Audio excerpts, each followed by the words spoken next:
it firsthand, to hear about the specific needs, and to react in real time. In fact, we were able to connect one healthcare organization that showed up at one of our facilities with needs with another that is going to help them meet those needs. So we started out at the Perry County Emergency Operations Center in their courthouse. An opportunity to meet with their emergency director, Director Stacy, as well as the county judge, the mayor, and a number of the other local officials that are responding.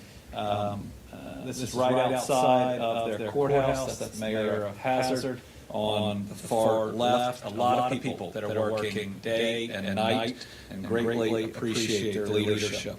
Then we were able to go over to an emergency shelter at West Perry Elementary in Hazard. You want something in the midst of the darkness that is an incredible ray of light. Virtually every person, I think, in this county who didn't have their house wiped out, and some who did, were here helping. An amazing, enormous operation. There had to be 100+ volunteers filling people's cars up as they came through, giving them hot food to eat. Baby formula to make sure that everybody had what they needed. This is the superintendent who's opened up the school in a black hat, who was working his hardest to make sure that everybody is taken care of. Enormous thanks to the educators and everybody else who came in to do this. When Mr. Rogers says, look for the helpers, these are the helpers. And now that we can reach many of these areas, the donations, the food, the water are flooding in. And this school is filled with supplies that are going else who came in to do this. When Mr. Rogers says, look for the helpers, these are the helpers. And now that we can reach many of these areas, the donations, the food, the water are flooding in. This school is filled with supplies that are going to help people. They had one whole area of intake just for supplies. And you know what they had? They had personalized helpers to go around with each family coming in just to help them navigate in the midst of chaos. Got to talk to some of the families here and the other places too.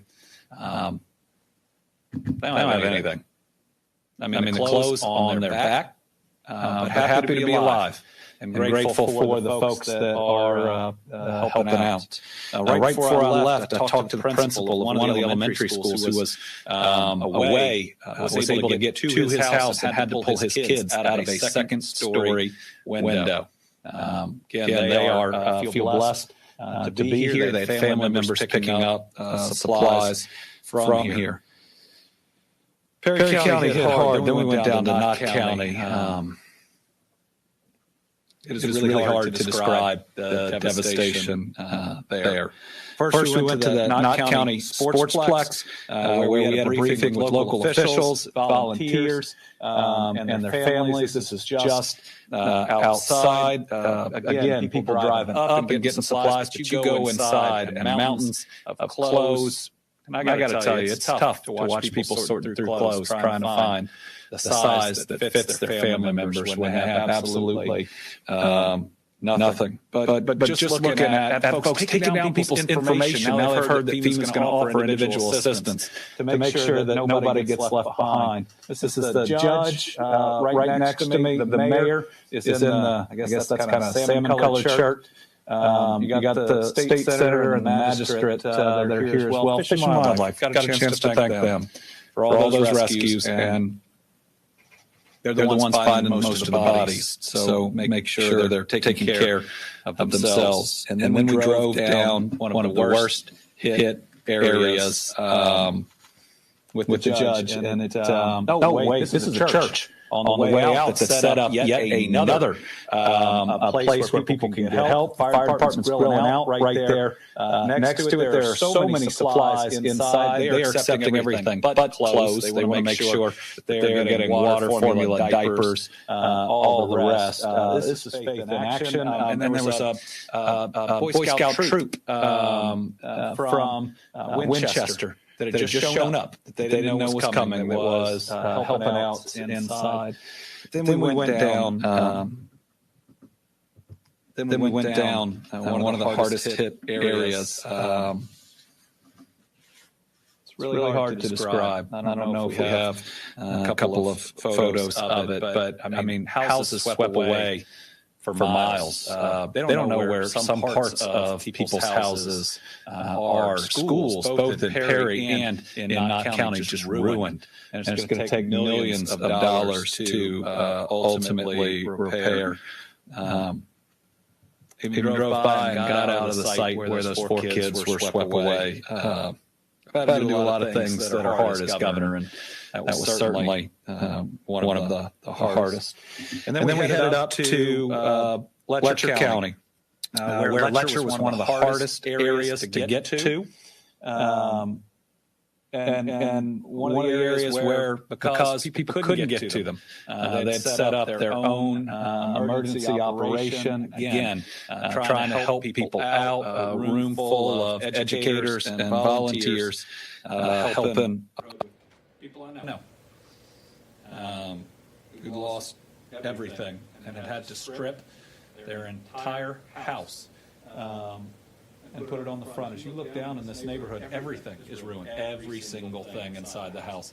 And they're pulling it all out in front because of the mold. I mean, this woman standing next to me was in somebody else's house helping when we showed up. And she walked me down to hers, and there's nothing left. But she got her daughter out, and her daughter's younger than mine, but all the same toys, just gone. Those are her, just wiped out. Mayor in the back, in blue, there again, helping to. This whole neighborhood had to be rescued, and it was only them. Nobody else could get there. So it was them in kayaks. There was a kid who, the water got so high, could use a jet ski that they had. It was driving around up on top of people's porches to get them out. But let me tell you, these are incredibly strong people.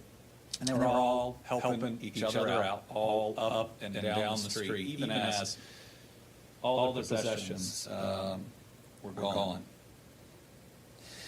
So another couple tough updates this morning. First, we can now confirm that we have lost 30 Kentuckians to this flooding, and that's going to grow. We know about additional bodies beyond these 30 confirmed. They break down as 7 in Breathitt, 2 in Clay, 16 in Knott, 2 in Letcher, and 3 in Perry.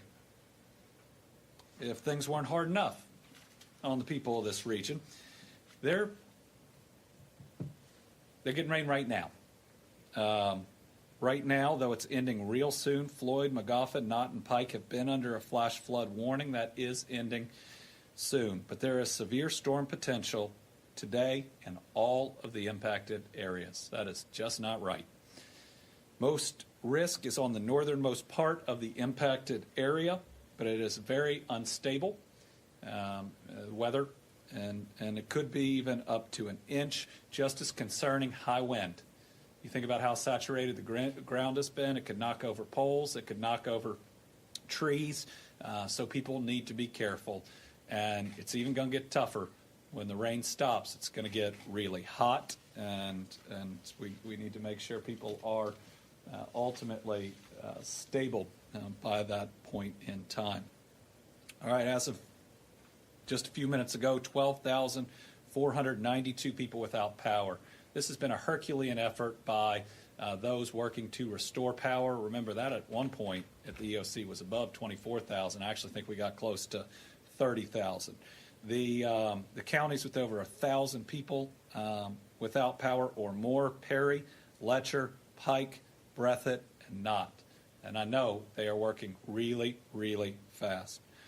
Yesterday, there was a report out in a roll-up of missing persons. That is not an accurate number. If need be, I'll go into the reasons, but that was one KSP post, and that was based on calls in.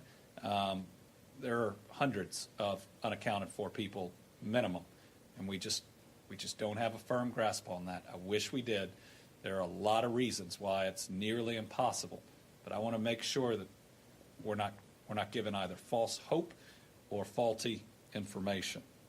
We have a total of 150 displaced folks housed at our state parks at the moment, and there are at least that amount in Red Cross shelters. Jenny Wiley Resort Park has a total of 141 people occupying rooms, cottages, and the campground. Rooms are fully booked, but the campground space is available. 4 people are staying in one camper at the Paintsville State Park campground. Pine Mountain still has at least 5 rooms. We are working so hard to get Buckhorn State Park open. That is in Perry County. That's in one of the hardest hit areas. We do have power. We're working on water right now, and I've told them it's got to happen today. If not, it's dry, and if there's power, we may have to move people there without running water. It absolutely has to happen today, and I don't mean that as any slight on transportation or Kentucky Power or anybody else working there. We're just reaching that point where people need a bed. There are going to be 36 rooms and 5 cottages that are there when we get that open. That can help a lot of people. And starting this week, Carr Creek State Park Campground will be available to hold travel trailers for temporary housing. All right, we're moving travel trailers fast. We got about 100 of them that were left over from the tornadoes in western Kentucky. We got the same team that hooked them up in western Kentucky from transportation that's traveled east. We are hauling these things, and we're hooking them up as fast as we can. We got 25 travel trailers that are being hooked up at Jenny Wiley State Park. That's going to increase the number of people that we can house there. And between 2 areas, I think we have 25 that we're hooking up in Knott County, which needs them. There's an ATV park there, and there's another site as well. Others are being delivered to hard-hit areas. The EOC and transportation are working directly with the county EM directors and leaders to identify places to get them. This is much faster than we had this option after the tornadoes. There are 14 emergency shelters active. They're assisting 483 people. There's 1 in Clay, Floyd, Knott, Pike. There are 3 in Letcher, Wolf, and Perry. Those are on our website, governor.ky.gov/disaster-response/flood-resources. FEMA. So, thankful to President Biden for what I think is the fastest granting of individual assistance, at least we've seen in Kentucky, though it was fast after the tornadoes too. It's initially for 5 counties. Those are the ones that FEMA could get to and see and chronicle or the devastation. More are going to qualify, and today I sent or am sending a letter asking for the other impacted counties to be added. Listen, what happened in the tornadoes were a couple of counties got there first, and then the other counties were added. This is a normal process. They're going through what they have to under the statutes and the regs and congressional oversight. So I've talked to leaders in Pike and in Floyd. I fully expect with the damage they've had for those counties to be added. Just keep working with us. Let's keep making sure we document the damage. This thing is going to expand. So, but for those 5 counties, renters and homeowners in Breathitt, Clay, Knott, Letcher, and Perry who were affected by severe storms, flooding, and mudslides that began July 26 can already begin applying for individual disaster assistance. FEMA folks are on the way. In these counties, what we've asked for are people on the ground with the tablets, like we saw in the West, that can go door to door and we can let people know what holler or neighborhood they're going to be in at a given time. We also want a set location where people can come in, and we're working on getting all the services you need, driver's license replacement or the rest. I'm telling our cabinet secretaries we want them all in one place so that people, they don't need any more of a hassle, and we want them as close to places that people can get food and other supplies as we can. I certainly think that it can be complicated to go through this process, so that's real helpful. But people can also go ahead and get online at disasterassistance.gov or call 1-800-621-FEMA. That's 1-800-621-3362. When applying for assistance, you need a current phone number where you can be contacted, your address at the time of the disaster, and where you're now staying, your Social Security number, a general list of damage and losses, banking information if you choose direct deposit, if insured, the policy number or agent or the company's name. Remember, it's a more complicated process than I wish it was. Don't give up. We want to make sure everybody who can qualify does qualify. All right, to go over the disaster declarations, I issued a state of emergency. The president has declared a disaster declaration. 14 counties and 3 cities have declared a state of emergency. How about some good news? Cell service is getting back up. Absolutely critical in response to a disaster. Helps people find their loved ones. It will lead to more good news. Letcher County's cellular infrastructure is being reported as restored. That is huge. And Appalachian Wireless, which serves so much of this region, is reporting that it is completely restored. Those are really good things. Like we said, very difficult to get a accurate count of those that are missing, but the way to do it is to report a loved one that you cannot find to the Kentucky State Police. We have multiple posts. Each post works a certain number of counties. We need you, if your loved one is in any one of these counties and you can't find them, or your friend, or the people that you know that you've tried to reach out to, we need you to call the numbers that are on the screen right now and give as much information on them as you can. This is our best opportunity right now to go out there and find people we believe are missing. Now, restored cell service is going to help a lot. I was able to locate somebody I know the other day that I'd seen at least in a news report had been missing. So it was good to know that that person is okay. So again, if you're in Wolf or Morgan County, you got one set number, 606-784-4127. That is if your loved one are in those counties. Owsley, Jackson, and Lee, 859-623-2404. So Kentucky State Police is working real hard on this. Contact them. There's also an email if you can't get through the phone lines. The email's on the screen, ksppubaff@ky.gov. If you do that route, you need to include the information that's on the screen here. We'll put this on social media as well, and we just ask those in the media to continue to put out those KSP numbers and the email address. Still a lot of scared people out there, though haven't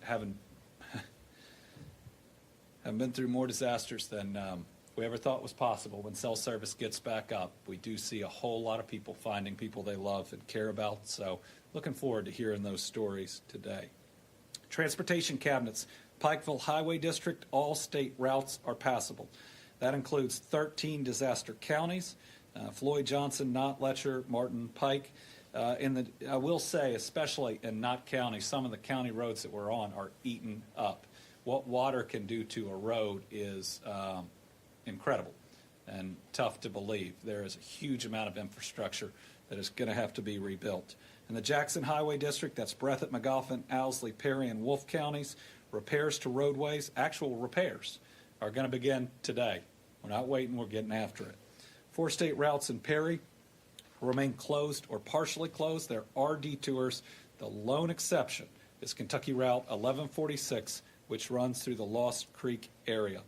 13 crews from highway districts at Bowling Green, Somerset, Flemingsburg, Manchester are in Breathitt County to assist in clearing the roads. This is all hands on deck.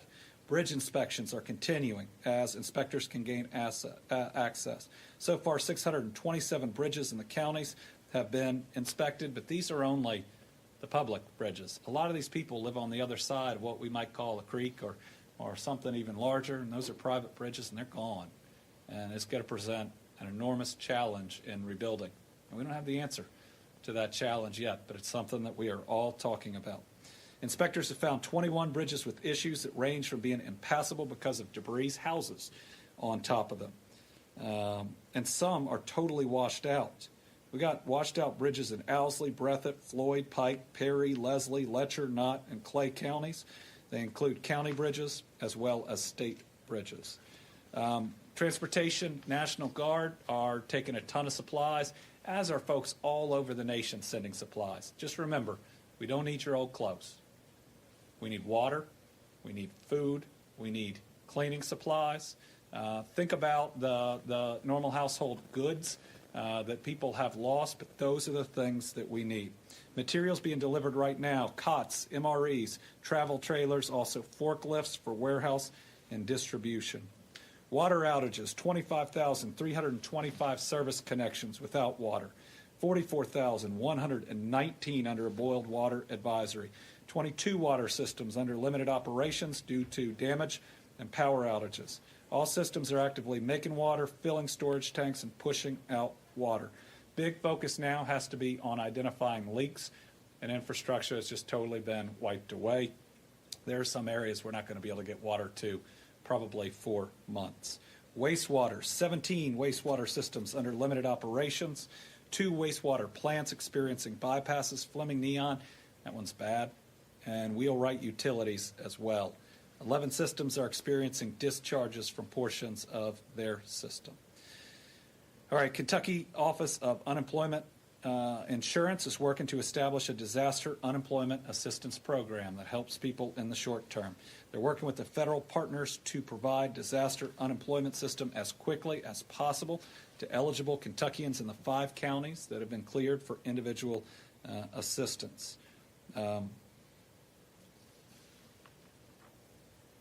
The agency still has steps to take before it can begin administering that program, but they're working with the feds to get it up online as quickly as possible, and then we will be dispatching staff, again, hopefully in one location. Actually, I'm going to tell the cabinet secretaries today it's all going to be in one location to make sure that, again, people don't have to go through any more than they have. Red Cross number, 1-800-RED-CROSS, 1-800-733-2767. A couple of legal steps we've taken here at the state level: our state of emergency, price gouging prohibition. Heard about one potential example of price gouging yesterday. Asked them to call the Attorney General's office, which has the statutory power to take action. Pharmaceuticals: we sign an EO that gives pharmacies the authority to do emergency refills and to temporarily operate pharmacies in locations that they otherwise couldn't. Talk to a pharmacist in Letcher County, in that neighborhood, who had, a harrowing escape. They were pulled out on that jet ski that is still going to work to fill prescriptions, because think about what people need right now, whether it's their dialysis or others, insulin, and they didn't have power, they don't have internet, they're filling things out, but they're there to help their people. We've also waived weight limit and hour limits for trucks coming in, bringing supplies. We've suspended the UI work search and 7-day waiting period requirements so people can get help early. Out-of-state electricians' licenses and 14-day grace period for electric inspections. That's get houses up and running, HVAC's working. We created the Team Eastern Kentucky Flood Relief Fund, and I'm now working to waive fees on replacing driver's license and permits and fees for replacing car registrations and titles. People are going to have to get all of that again. Donations to the Team Kentucky Flood Relief Fund. This is the Team Eastern Kentucky Fund. It's the only fund I know of that's going to be fully transparent, subject to open records, under legislative oversight, and has pledged 100% of the funds to help these families with no administrative costs. 12,035 donations, a little over $1.5 million. All right, a couple things that we're going to do to show compassion, to honor those that are lost, and to recognize the struggle that people are going through. First, I'm directing all flags at all state office buildings being lowered to half staff for 1 week in honor of the Kentuckians who are lost or who have been impacted by the flooding events in eastern Kentucky. Flags at state office buildings should be lowered to half staff beginning at sunrise tomorrow, Tuesday, August 2nd, and remain so until sundown on Monday, August 8th. I encourage businesses, individuals, and organizations throughout Kentucky to do the same. Let's make sure we're recognizing the loss that our people have been through. And the other is bringing back a way that we showed compassion to those suffering during COVID. So I'll be lighting the Capitol Dome to the extent you can see it through the repairs, and certainly the mansion green, the color of compassion, just like we did in COVID, but this time to show compassion for those lost during this devastating flood and for those who are cleaning up. So for everybody who still has those lights, I ask you to put them up for the people of Kentucky that have been through something absolutely indescribable. Let them know that you're thinking about them, you're praying for them, and maybe that family that's in your area with their relatives that's hurting sees your light out there and knows that people care. Finally, Brittany and I are canceling our official trip to Israel. While that is a bucket list type of thing, I cannot be overseas while the people of Eastern Kentucky are suffering. And we're still going to be in a critical stage over the coming weeks. I promised people yesterday I was going to be there for them. Today, tomorrow, and the coming weeks, and I'm going to keep that promise. In fact, today, I'm going to be continuing to keep a promise to the people of Western Kentucky. First, checking in on the city of Marion, which hadn't had enough rain, and look at what's happened in the state. But making sure that we are making progress on solving their water crisis. I'm going to be in Mayfield, 7 months of keeping promises, and we're going to continue to keep promises to the people of that area. I hope that is a testament to the people of Eastern Kentucky about what we are going to do to stand with you. Going to be in contact with the Emergency Operations Center all day, going to receive an in-person briefing. When I get back from the West, we will be back in Eastern Kentucky this week. We aren't going anywhere. We're going to repair every life, every structure, every town. We'll open it up for questions. We have one journalist with us. Carolina, if you want to start us out. Yeah, Governor, have there been certain areas that rescue crews still have not been able to access? And can you just give us a general update on how search and rescue is going? Search and rescue is continuing, though different. Certainly we were able to get to places by vehicle yesterday. Now, one challenge we have is those folks that say live on the other side of Major Creek and have lost their bridge, don't have a way to get over. And we're working on that right now. What are some temporary bridging? We can call out, we can see that they are okay, but short of airlifting them over, we've got some people that are stuck. And they're not stuck because of the water, they're stuck because of physically getting to them. There's a couple of areas that yesterday we were airlifting water to because we still couldn't safely get there. A whole lot of what we're doing right now is searching for people. As I was in Knott County, we went by a group that's out looking for bodies and had one of the dogs out. We passed a house in Letcher County where someone was concerned there was somebody lost upstairs that hadn't been located yet. But we are still actively in the search and rescue, and part of that is identifying people that are reported missing and finding them as well. I anticipate that we will continue with that for at least the next couple days, though we're certainly working on the emergency housing at the same time. In many ways, we have our first phase overlapping with our second phase right now. Tom Latek, Kentucky Today. Thank you, Governor, and good morning. Two questions for you. First of all, how many National Guard troops are now active and working over there? And secondly, given this large loss of life, I can recall that when the Com Air plane crashed in Lexington, they had to bring in refrigerated trucks to serve as temporary morgues. Has the state had to do anything along this line, or are the local coroners able to handle it? So we have over 300 National Guard active right now. Their mission's going to change a lot more to supplies, search and rescue, augmenting police, traffic, debris removal. They're really good at it, and our Guard has been amazing. I got a chance to spend just a moment with our Guard that had been airlifting people, and they were exhausted, but they were living their mission, and they were ready to go again at a moment's notice. We are so proud of them, the state police, Fish and Wildlife, and local law enforcement, and Kentucky State Police, and individual citizens who've rescued more people than all those others, I think, combined. These are neighbors, not just helping neighbors, but saving their lives. We are proud of all of them. What we've had to do is fly the bodies here to Frankfurt, to have enough staff to perform the autopsies. We do have a refrigerator truck being used right now because we didn't have enough morgue capacity. So, yes, that happened here in Kentucky. Stan Ingold from WEKU.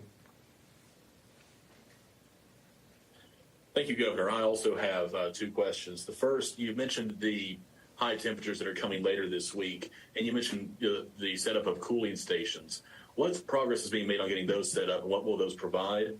And my second question is that, much of Eastern Kentucky was in the red for community spread for COVID. I know the priority is to get people safe and get them housed, but is there any concern with COVID with these shelters where people are going to be in place? I'll start with the second one. Yes. And so our goal is to move people from congregate shelters, that's where a whole bunch of people are in a gym, to individual rooms, for instance, at a state park or at a motel. We had to do the exact same thing in the aftermath of the tornadoes at a time when there was also real spread. But you're absolutely right on the priority. Number one, we get them safe and we get them stable. And then we try to get them in the best position possible to prevent that spread. DPH is also providing tests, masks, vaccines. We still have for anybody who wants or needs them. Let me get an update on cooling centers. I will say power is getting back up faster than we had anticipated. We have a whole lot of the counties that have 500, 150 total service connections. That's, you use that in water, but these could be homes, businesses, et cetera, that do have power. That means that they're going to be in better shape. And most areas have at least a location, schools or others that are up and running that could serve as cooling stations. I think it's very likely that the areas being used to distribute goods and or provide shelters, which I think all of our shelters now have power, will also be able to double for that. But we're dealing with rain again today. But heat's coming, and we got to be prepared for it. John Cheeves, Herald Leader. Thank you, Governor. So we've got several hundred people right now displaced but staying at state resort parks or in Red Cross shelters. You touched on this a little bit about bringing in trailers from Western Kentucky, but what is the plan going forward, say over the next week, 2 weeks, to make sure that everyone keeps a roof over their head, especially in an area that, as you know, didn't have enough housing to begin with, even in the best of times? Yeah, so our goal is to get everybody stable. And first, to make sure we know where everybody is, we got a roof over their head and we can feed them. And then it's to get them in a more stable, intermediate housing type situation. Now, what always happens in Kentucky is relatives and others reach out and take people in.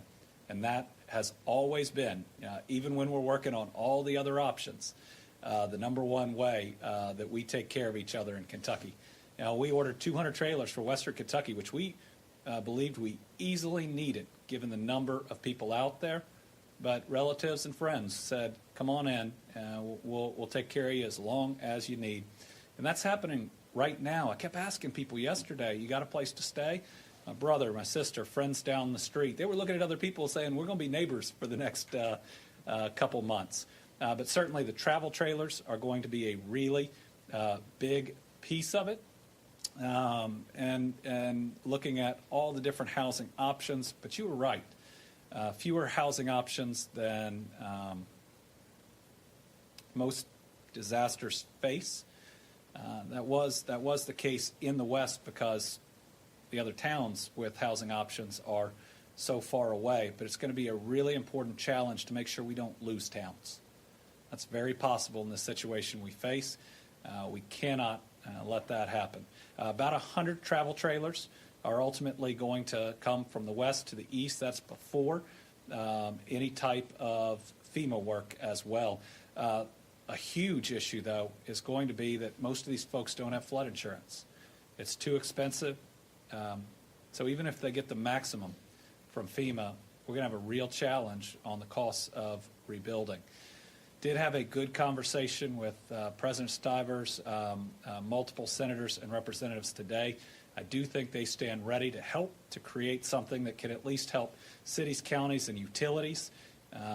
Like we did in Western Kentucky, we're just trying to get through the search and the rescue phase so we have a clear idea of what's needed. We're going to have much higher costs for the school systems. I mean, there's one school that's not going to be usable at least for this year if the structure can be saved.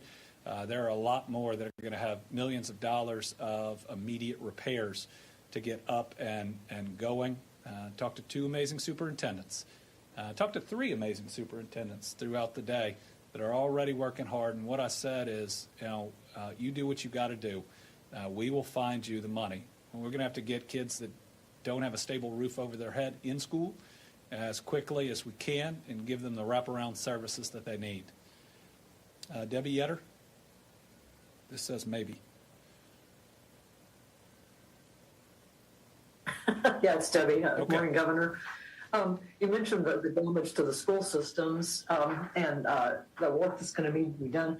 With school about to start, will it be possible for schools in the region to start on time? And if so, how and where? So if you think about these counties, I think at least two, if not three, are going to have to delay the start of school. Certainly Letcher, Knott, and Perry have been hit hard. That doesn't mean that they're not going to have a plan. Time, and if so, how and where? Looking at Knott, the number of schools hit. So if they can do it, I think at least two, if not three, are going to have to delay the start of school.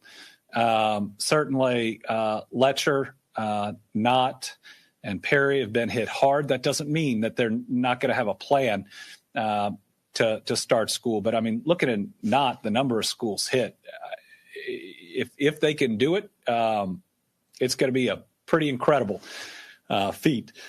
But again, they're working hard. They already have the cleanup crews that are out there. They have wasted no time knowing exactly how important this is. But I do expect that school could and probably will be delayed in some of these counties. So we're going to need to provide them similar relief than we did in the West to make sure they are not penalized for it in the way that you calculate the funding that they get and that they have the funds to repair.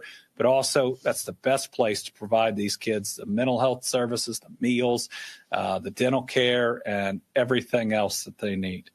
All right, that's today's update. We're likely to provide a couple written updates later in the day, maybe some video. Give us some prayers that the weather that we're seeing right now doesn't end up being too bad, that the wind doesn't knock down too much. Remember, these folks are going to need our help for the days, the weeks, the months, and the years to come. You can help by donating to the Team Eastern Kentucky Flood Relief Fund or other opportunities. Remember, water, cleaning supplies, household goods are things that people need. You can see areas to donate on our website. They don't need your used clothes. They need new stuff that can help them. God bless. These are amazing folks. They're hurting, but they're strong. And it's amazing to see how they're helping each other, even if they got nothing left. Thanks.